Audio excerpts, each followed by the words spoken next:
Assalamualaikum warahmatullahi wabarakatuh. Perkenalkan, nama saya Nora Syaira dengan NIM B1A1212115.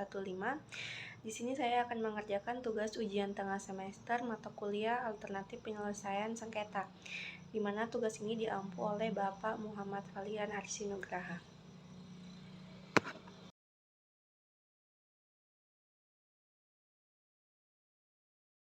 Pendekatan interest based dalam alternatif penyelesaian sengketa atau APS merupakan metode penyelesaian sengketa yang berfokus pada menemukan solusi yang memenuhi kepentingan semua pihak yang terlibat. Pendekatan ini berlandaskan pada prinsip kolaborasi dan saling pengertian antara pihak-pihak yang bersengketa.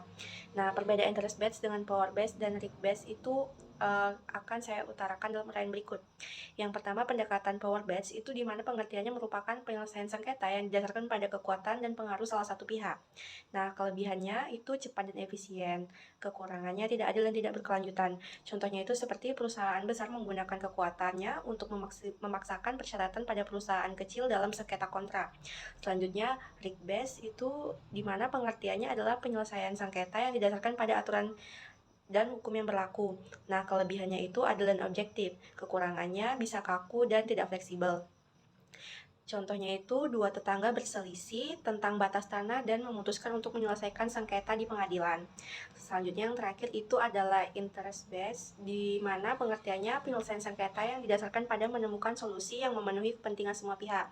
Nah, kelebihannya itu adil, berkelanjutan, dan memuaskan semua pihak. Sedangkan kekurangannya itu membutuhkan waktu dan usaha. Contohnya, seperti dua rekan kerja yang memiliki perselisihan tentang cara menyelesaikan tugas, mereka menggunakan mediasi untuk menemukan solusi yang menguntungkan keduanya. Penyelesaian sengketa secara adjudikasi, di mana penyelesaian sengketa secara adjudikasi ini merupakan proses penyelesaian sengketa melalui keputusan pihak ketiga yang berwenang. Pihak ketiga ini dapat berupa pengadilan. Selanjutnya, badan arbitrase dan pejabat yang berwenang. Karakteristik penyelesaian sengketa secara adjudikasi yaitu yang pertama itu prosesnya formal dan adversial, yang mana artinya itu para pihak yang bersangkutan harus mengikuti prosedur yang telah ditetapkan dan saling mengemukakan argumen mereka. Selanjutnya, keputusan bersifat final dan mengikat, di mana para pihak yang kalah dalam sengketa harus memenuhi keputusan pihak ketiga. Selanjutnya itu memerlukan waktu dan biaya yang relatif tinggi. Jadi, contoh dari penyelesaian sengketa secara adjudikasi ini di mana dua perusahaan bersengketa tentang hak paten atas suatu produk, mereka memutuskan untuk menyelesaikan sengketa itu di pengadilan. Nah, pengadilan ini akan mendengarkan argumen dari kedua belah pihak dan kemudian memutuskan siapa yang memiliki hak paten atas produk tersebut. Selanjutnya, penyelesaian sengketa secara non-adjudikasi, di mana penyelesaian sengketa ini tanpa melalui keputusan pihak ketiga yang berwenang. Nah, para pihak yang bersengketa menyelesaikan sengketa secara mandiri dengan berbagai cara seperti negosiasi, mediasi, dan konsiliasi.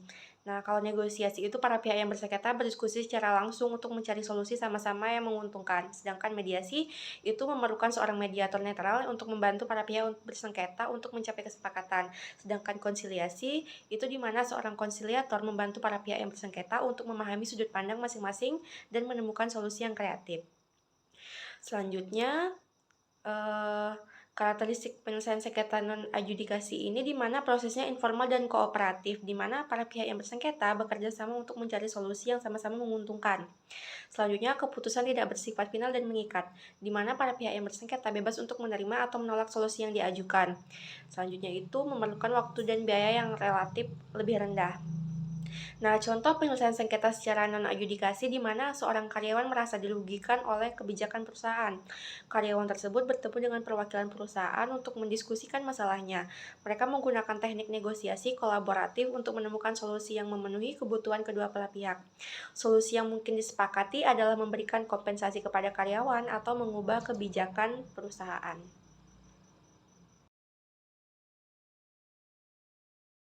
Yang pertama, di sini saya akan menjelaskan pengertian mengenai konsiliasi, di mana konsiliasi ini sendiri merupakan suatu metode penyelesaian sengketa non-adjudikasi yang melibatkan pihak ketiga netral yang disebut dengan konsiliator. Nah, konsiliator ini bertugas membantu para pihak yang bersengketa untuk menemukan solusi yang kreatif dan saling menguntungkan. Konsiliator ini tidak memiliki kewenangan untuk memaksakan solusi kepada para pihak yang bersengketa. Nah, selanjutnya akan saya jelaskan mengenai perbedaan konsiliasi dengan konsultasi, negosiasi, dan mediasi. Yang pertama itu konsultasi, di mana pengertiannya itu pihak yang bersengketa meminta nasihat atau saran dari pihak ketiga. Nah, peran pihak ketiga di sini ada ahli atau pakar. Nah, sifat keputusannya tidak ada keputusan yang mengikat. Contohnya itu seperti karyawan yang berkonsultasi dengan psikolog untuk mengatasi stres akibat tekanan pekerjaan. Selanjutnya ada negosiasi, di mana pengertiannya adalah para pihak yang bersengketa berdiskusi secara langsung untuk mencari solusi yang sama-sama menguntungkan. Nah, peran pihak ketiganya itu di sini tidak ada, sedangkan sifat keputusannya itu mengikat para pihak yang bersengketa. Contohnya itu seperti dua perusahaan bernegosiasi tentang harga suatu produk. Selanjutnya yang ketiga ada mediasi, di mana pengertiannya itu seorang mediator netral membantu para pihak yang bersengketa untuk mencapai kesepakatan. Nah, peran pihak ketiga di sini memfasilitasi komunikasi dan membantu para pihak mencapai kesepakatan. Nah, sifat keputusannya itu mengikat para pihak yang bersengketa. Contohnya itu seperti dua tetangga berselisih tentang batas tanah dan memutuskan untuk menyelesaikan sengketa mereka melalui mediasi. Selanjutnya terakhir ada konsiliasi, di mana pengertiannya adalah seorang konsiliator netral yang membantu para pihak yang bersengketa untuk menemukan solusi yang kreatif dan saling menguntungkan. Terus peran pihak ketiga di sini adalah membantu para pihak memahami sudut pandang masing-masing dan menemukan solusi yang kreatif. Nah, sifat keputusan mengikat para pihak yang bersengketa.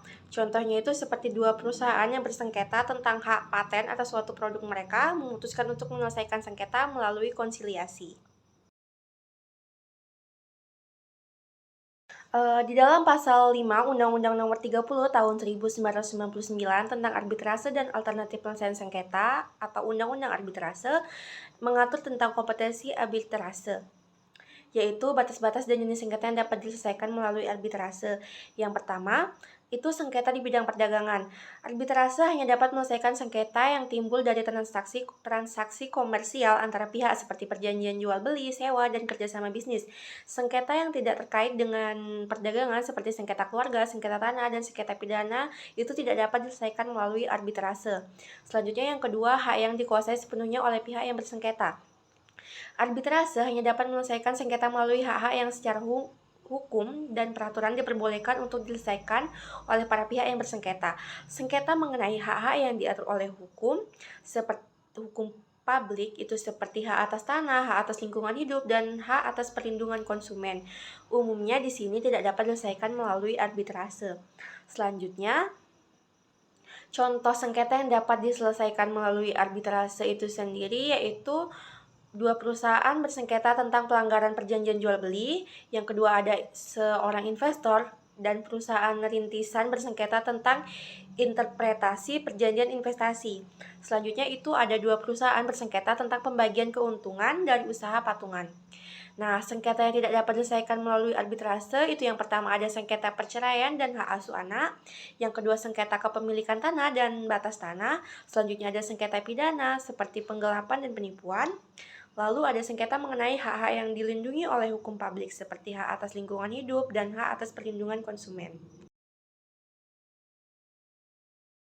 Sengketa perceraian sendiri tidak dapat diselesaikan melalui arbitrase karena berdasarkan pasal 5 Undang-Undang Nomor 30 Tahun 1999 tentang arbitrase dan alternatif penyelesaian sengketa, sengketa perceraian tidak dapat diselesaikan melalui arbitrase. Alasannya yaitu di dalam pasal 5 ayat 1 Undang-Undang Arbitrase itu mengatur bahwa arbitrase hanya dapat menyelesaikan sengketa yang di bidang perdagangan dan mengenai hak yang menurut hukum dan peraturan perundang-undangan yang dikuasai sepenuhnya oleh pihak yang bersengketa. Selanjutnya, perceraian itu merupakan masalah hukum keluarga yang diatur di dalam Undang-Undang Perkawinan atau Undang-Undang Perkawinan. Undang-Undang Perkawinan sendiri tidak mengatur penyelesaian sengketa perceraian melalui arbitrase. Lalu, sengketa perceraian yang melibatkan hak-hak personal dan status pribadi suami istri itu tidak dapat dikuasai sepenuhnya oleh pihak yang bersengketa. Selanjutnya, penyelesaian sengketa perceraian telah diatur secara lengkap di dalam Undang-Undang Perkawinan melalui pengadilan agama atau pengadilan negeri. Nah, pengecualiannya di sini ada pengecualian. Meskipun Undang-Undang Arbitrase tidak secara tegas melarang penyelesaian sengketa perceraian melalui arbitrase, nah praktiknya lembaga arbitrase umumnya enggan menerima sengketa perceraian. Keuntungan memilih arbitrase yaitu lebih fokus pada persoalan utama, fleksibilitas, kecepatan, dan biaya. Menurut Martin Hunter, ada 4 alasan utama mengapa para pihak memilih arbitrase untuk menyelesaikan sengketanya. Yang pertama itu fokus pada persoalan utama atau focusing on the main issue. Arbitrase memungkinkan para pihak untuk fokus pada inti sengketa dan menemukan solusi yang sesuai dengan kebutuhan mereka. Hal ini berbeda dengan proses litigasi di pengadilan yang seringkali terhambat oleh prosedur formal dan birokrasi yang rumit. Contohnya seperti dua perusahaan yang sedang bersengketa tentang interpretasi perjanjian jual beli. Dalam arbitrase, mereka dapat berfokus pada pasal perjanjian yang bersengketa dan mencari makna yang disepakati bersama. Sedangkan di pengadilan, mereka mungkin harus melalui proses panjang yang melibatkan saksi ahli dan bukti-bukti yang tidak relevan dengan inti sengketa. Yang kedua, fleksibilitas atau flexibility. Para pihak memiliki kebebasan yang lebih besar untuk menentukan prosedur dan aturan yang akan diikuti di dalam arbitrase. Hal ini memungkinkan mereka untuk menyesuaikan proses penyelesaian sengketa dengan kebutuhan dan preferensi mereka. Contohnya seperti dua pengusaha yang bersengketa tentang pembagian keuntungan dari usaha patungan. Nah, di dalam arbitrase, mereka dapat menyetujui untuk menggunakan bahasa Indonesia dalam semua proses, memilih lokasi arbitrase yang mudah diakses oleh kedua belah pihak, dan membatasi jumlah saksi yang dapat dihadirkan. Hal ini tidak selalu memungkinkan dalam proses litigasi di pengadilan. Yang ketiga itu ada kecepatan atau speed, di mana arbitrase umumnya lebih cepat daripada proses litigasi di pengadilan. Hal ini karena proses arbitrase tidak terikat oleh jadwal pengadilan yang padat dan prosedur yang rumit. Contohnya seperti dua perusahaan bersengketa tentang pelanggaran hak paten Contohnya, dua perusahaan bersengketa tentang pelanggaran hak paten. Di dalam arbitrase, mereka dapat menyelesaikan sengketa dalam waktu 6 bulan, sedangkan di pengadilan mungkin membutuhkan waktu 2 tahun lebih. Yang keempat, ada biaya atau cost. Arbitrase umumnya lebih murah daripada proses litigasi di pengadilan. Hal ini karena para pihak tidak harus membayar biaya pengadilan yang tinggi dan biaya pakar yang mahal. Contohnya, dua pengusaha bersengketa tentang pelanggaran perjanjian. Dalam arbitrase, mereka dapat menyelesaikan sengketa dengan biaya 100 juta. Sedangkan jika di pengadilan mungkin membutuhkan biaya 500 juta atau lebih. Jadi kesimpulannya, arbitrase ini lebih menawarkan beberapa keuntungan dibanding dengan proses litigasi di pengadilan, yaitu fokus pada persoalan utama, fleksibilitas, kecepatan, dan biaya. Keuntungan-keuntungan ini menjadikan arbitrase sebagai pilihan yang menarik bagi para pihak yang ingin menyelesaikan sengketanya secara efisien dan efektif. Keputusan arbitrase yang bersifat final dan binding atau tetap dan mengikat adalah putusan yang dikeluarkan oleh arbiter dalam proses arbitrase yang memiliki kekuatan hukum yang sama dengan putusan pengadilan dan tidak dapat diganggu-gugat oleh pihak-pihak yang bersengketa. Artinya, keputusan tersebut bersifat final dan tidak dapat diajukan upaya hukum seperti banding, kasasi, atau peninjauan kembali. Para pihak yang bersengketa wajib mematuhi dan melaksanakan putusan arbitrase tersebut. Contohnya, misalnya dua perusahaan, PT A dan PT B, sepakat untuk menyelesaikan sengketa bisnis mereka melalui arbitrase. Arbiter kemudian mengeluarkan putusan yang mewajibkan PT A untuk membayar ganti rugi kepada PT B sebesar 1 miliar. Keputusan arbiter ini bersifat final dan binding, sehingga PT A tidak dapat menggugat putusan tersebut ke pengadilan. Dasar hukum yaitu sifat final dan binding dari putusan arbitrase di Indonesia diatur di dalam yang pertama ada Undang-Undang Nomor 30 Tahun 1959 tentang arbitrase dan alternatif penyelesaian sengketa atau Undang-Undang Arbitrase. Itu terdapat di dalam pasal 58 ayat 1 di mana berbunyi putusan arbitrase bersifat final dan mempunyai kekuatan hukum tetap dan mengikat para pihak. Selanjutnya itu terdapat di dalam pasal 60 yang bunyinya itu mengatur mengenai mekanisme eksekutif putusan arbitrase. Yang kedua itu terdapat di dalam Peraturan Mahkamah Agung Nomor 7 Tahun 2012 tentang penyesuaian batas masa permohonan pembatalan arbitrase, yaitu Perma MA 7/2012. Terdapat di dalam pasal 1 di mana bunyinya itu menentukan batas waktu 30 hari bagi pihak yang tidak puas dengan keputusan arbitrase untuk mengajukan permohonan pembatalan ke pengadilan. Upaya hukum terhadap putusan arbitrase yang tidak dilaksanakan sukarela. Meskipun keputusan arbitrase bersifat final dan binding, tetapi ada upaya hukum yang dapat dilakukan jika salah satu pihak atau kedua belah pihak tidak melaksanakan putusan tersebut secara sukarela. Upaya hukum tersebut adalah eksekusi putusan arbitrase. Eksekusi putusan arbitrase adalah proses untuk memaksa pihak yang tidak patuh untuk melaksanakan putusan arbitrase. Eksekusi dilakukan oleh pengadilan negeri atas permintaan salah satu dari pihak yang bersengketa.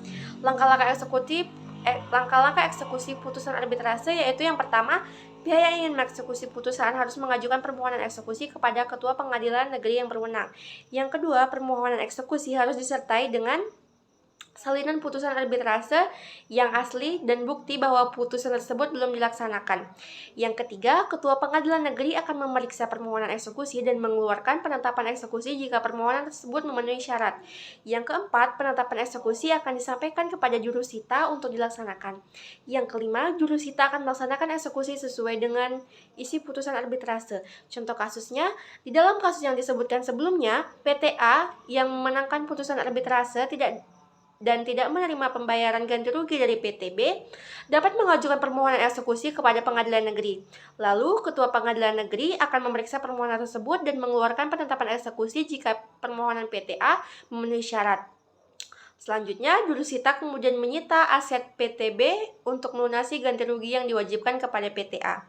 Dasar hukumnya yaitu Undang-Undang Nomor 30 Tahun 1999 tentang arbitrase dan alternatif penyelesaian sengketa atau Undang-Undang Arbitrase, yaitu di dalam pasal 61 mengatur mengenai mekanisme eksekusi putusan arbitrase, dalam pasal 62 mengatur mengenai biaya eksekusi putusan arbitrase. Selanjutnya, Peraturan Mahkamah Agung Nomor 7 Tahun 2012 tentang penyesuaian batas masa permohonan pembatalan putusan arbitrase Perma MA Nomor 7 garing 2 Perma MA Nomor Selanjutnya, Peraturan Mahkamah Agung Nomor 7 Tahun 2012 tentang penyesuaian batas masa permohonan pembatalan putusan arbitrase Perma MA 7 garing 2012 terdapat dalam pasal 2 mengatur mengenai tata cara permohonan eksekusi putusan arbitrase. Meskipun keputusan arbitrase bersifat final dan binding, Undang-Undang Nomor 30 Tahun 1999 tentang arbitrase dan alternatif penyelesaian sengketa atau Undang-Undang Arbitrase memungkinkan pembatalan dalam kondisi tertentu. Di dalam pasal 70 Undang-Undang Arbitrase mengatur 3 syarat utama untuk membatalkan keputusan arbitrase final dan binding. Yang pertama, ketidakpatuhan terhadap perjanjian arbitrase. Contohnya, salah satu pihak terbukti memanipulasi perjanjian arbitrase, seperti memasukkan klausul arbitrase tanpa sepengetahuan pihak lain. Dasar hukumnya yaitu pasal 70 ayat 1 huruf A Undang-Undang Arbitrase. Yang kedua, ketidakahlian atau ketidakberwenangan arbiter. Contohnya, arbiter yang ditunjuk ternyata tidak memiliki kualifikasi atau keahliannya sesuai dengan sengketa yang diadili, atau arbiter melampaui kewenangannya dalam proses arbitrase. Itu dasar hukumnya pasal 70 ayat 1 huruf B Undang-Undang Arbitrase. Yang ketiga, kecurangan atau penipuan dalam proses arbitrase. Contohnya, salah satu pihak terbukti melakukan suap kepada arbiter atau memalsukan dokumen untuk memenangkan perkara. Dasar hukumnya pasal 70 ayat 1 huruf C Undang-Undang Arbitrase. Perlu diingat juga, diperlukan bukti yang kuat untuk membuktikan salah satu syarat di atas. Selanjutnya, permohonan pembatalan harus diajukan pengadilan negeri dalam waktu 30 hari sejak tanggal putusan arbitrase diberitahukan kepada pihak yang mengajukan permohonan. Lalu, pengadilan negeri berwenang untuk memutuskan apakah permohonan pembatalan tersebut diterima atau tidak. Contoh kasusnya, dalam sebuah kasus sengketa, di dalam sebuah kasus sengketa bisnis PTX dan PTY sepakat untuk menyelesaikan sengketa mereka melalui arbitrase. Arbiter yang ditunjuk kemudian mengeluarkan putusan yang memenangkan PTX. Namun, PTY merasa dirugikan karena arbiter terbukti menerima suap dari PTX. PTY kemudian mengajukan permohonan pembatalan putusan arbiter ke pengadilan negeri dengan alasan kecurangan dalam proses arbiter. Pengadilan negeri memeriksa bukti-bukti yang diajukan PTY dan memutuskan untuk menerima permohonan pembatalan tersebut. Jadi kesimpulannya, keputusan arbiter final dan binding dapat dibatalkan jika memenuhi salah satu syarat yang ditentukan di dalam pasal 70 Undang-Undang Arbitrase. Syarat-syarat tersebut antara lain ketidakpatuhan terhadap perjanjian arbitrase, ketidakahlian atau ketidakberwenangan arbiter, dan kecurangan atau penipuan dalam proses arbitrase. Namun, pembatalan hanya dapat dilakukan melalui proses peradilan dengan bukti yang kuat. Di Indonesia, pengaturan hukum eksekusi putusan arbitrase internasional tidak hanya terdapat di dalam perundang-undangan nasional, tetapi juga dalam konvensi internasional yang telah diratifikasi. Persyaratan eksekusi putusan arbitrase internasional itu diatur di dalam yang pertama ada Undang-Undang Nomor 30 Tahun 1999 tentang arbitrase dan alternatif penyelesaian sengketa atau Undang-Undang Arbitrase. Itu ada di dalam pasal 66 di mana mengatur tentang persyaratan umum eksekusi putusan arbitrase internasional, yaitu putusan dijatuhkan oleh arbiter atau majelis arbitrase di negara yang terikat perjanjian dengan Indonesia tentang pengakuan dan pelaksanaan putusan arbitrase internasional atau asas resiprositas. Lalu, putusan termasuk di dalam ruang lingkup hukum perdagangan, putusan tidak bertentangan dengan ketertiban umum, putusan telah memperoleh eksekuatur dari Ketua Pengadilan Negeri Jakarta Pusat. Lalu yang terakhir, untuk putusan yang menyangkut negara Republik Indonesia sebagai salah satu pihak, eksekuatur diperoleh oleh Mahkamah Agung Republik Indonesia. Yang kedua, Konvensi New York 1958 tentang pengakuan dan pelaksanaan putusan arbitrase asing. Di Indonesia telah meratifikasi Konvensi New York melalui keputusan Presiden nomor 34 tahun 1981. Lalu pasal 3 Konvensi New York mengatur tentang persyaratan eksekusi putusan arbitrase internasional yang pada dasarnya sejalan dengan persyaratan dalam Undang-Undang Arbitrase. Persyaratan tambahan berdasarkan Konvensi New York yaitu putusan tidak dibatalkan atau ditangguhkan oleh otoritas negara tempat putusan tersebut dijatuhkan. Lalu, pihak yang menjatuhkan permohonan eksekusi belum pernah mengajukan permohonan pembatalan putusan di negara tempat putusan tersebut dijatuhkan. Sekian yang dapat saya sampaikan. Apabila ada kesalahan dalam pengucapan atau kesalahan dalam pemilihan kata, saya ucapkan mohon maaf yang sebesar-besarnya. Wassalamualaikum warahmatullahi wabarakatuh.